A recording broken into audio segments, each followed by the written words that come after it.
Hi guys, today I'm going to be talking about strip searches in prisons. Again, like I do try and clear up straight away, men's jail is different. I do believe strip searches are still a thing. They still are in the female establishment, but it's a lot different.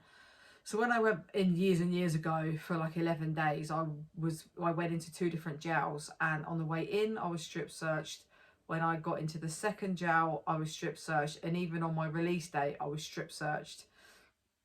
Mad. It's not a nice thing. It's not a nice thing for anybody. So it's no longer a thing now. So they can strip search you, but they do have to have factual grounds. So they can't just come to your room and go, oh, I'm going to strip search you today. Come on, let's go. So I'll tell you a little story as to why. Before I start that story, basically I learnt quite quickly when I went in jail 2017 that it was no longer a thing, as my friend, she was going through a claim of suing the prison for basically unlawfully being strip searched. They didn't give her any reason. They didn't tell her as to why. She'd done the strip search anyway. They spun her room. They had no explanation of it.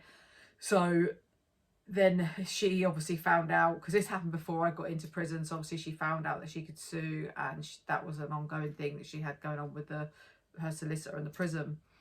Then I moved jails, and I learned that another girl had got, I think one girl got 500, and then I heard a rumour that another girl got a couple of thousand due to how in depth the search was. I don't think it's, yeah, anyway, we don't need to go into that. So that was that. Anyway, the story with me, basically, this was in lockdowns. It wasn't, I think it's like 3-4 months before my release. And basically I remember coming out, and I was walking down to go to the laundry to start my job, because I was a laundry worker, and two officers walked up the stairs, and they was like, Fran, and you just get that gut feeling in your stomach, and I thought, okay, something's wrong. Like, I knew either way it wasn't good. And so I was like, we need to go to your room. Can you come back to your room, please? So I went back to my room. They was like, right, we're spinning your room and we're taking you for a strip search. So I was like, okay, cool. Like, I knew I hadn't done anything wrong. So two officers went into my cell. They searched my cell. Whilst they were searching my cell, I got taken off over to J Wing. And on J Wing is another part of the prison anyway. So as we're walking over and we've got to the cell door where they're going to take me, these two female officers, into the cell to strip search me, I've said to her, I said, what reason are you doing this? No, sorry, let's go back.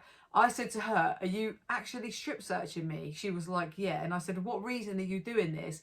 She was like, we haven't got a reason. So we've gone into the cell. I said, you ain't strip searching me. Like, you're not strip searching me. She was like, Fran, come on. I said, no, take me to this police station. She was like, what? I was like, take me to the police station. You're not strip searching me. And she was like, Fran, come on, don't be stupid. You know that's not an option. I said, I don't give a shit. Take me to the police station because you ain't strip searching me. So then she's like, oh, you're going to get a nicking. I said, sweet, give me the nicking. Let's go. Let's go. Started walking towards us. Come on, let's go. Give me the nicking.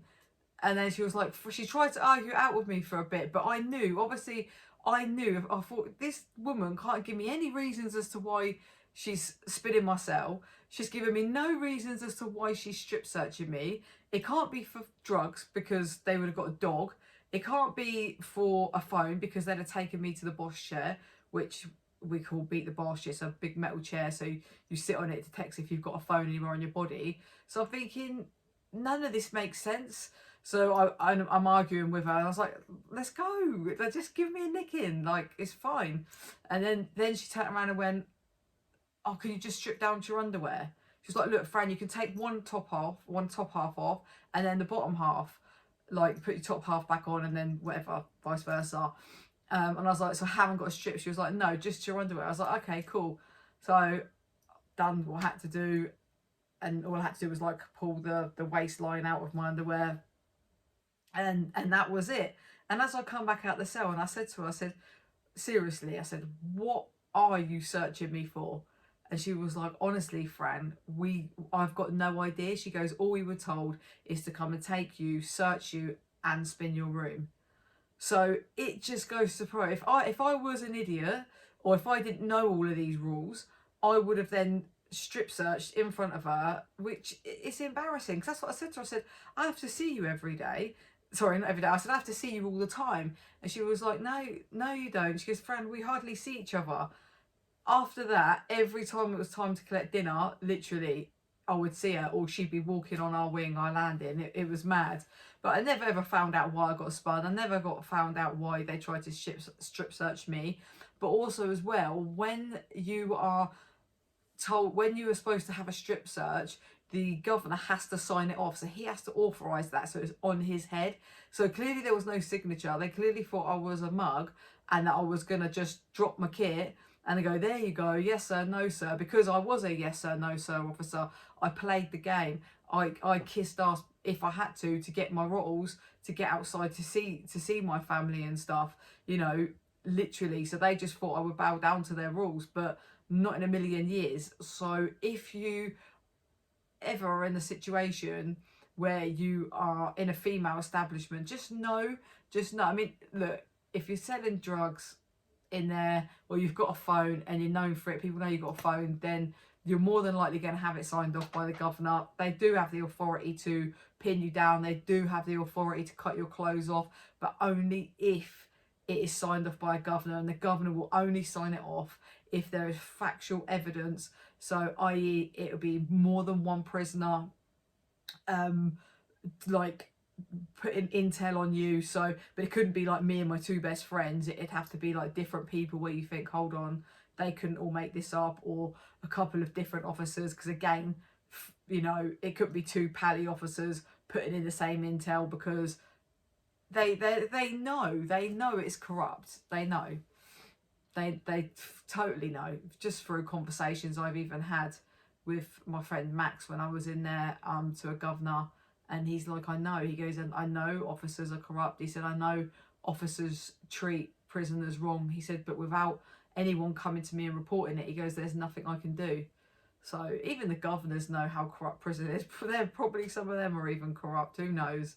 I don't know. Half of them are probably dodgier than the prisoners in there. So yeah, so don't, if you're facing jail or you're someone that's in and out of prison and you didn't know this information, don't let them do it to you. Not unless you've got factual evidence. Thank you for tuning in.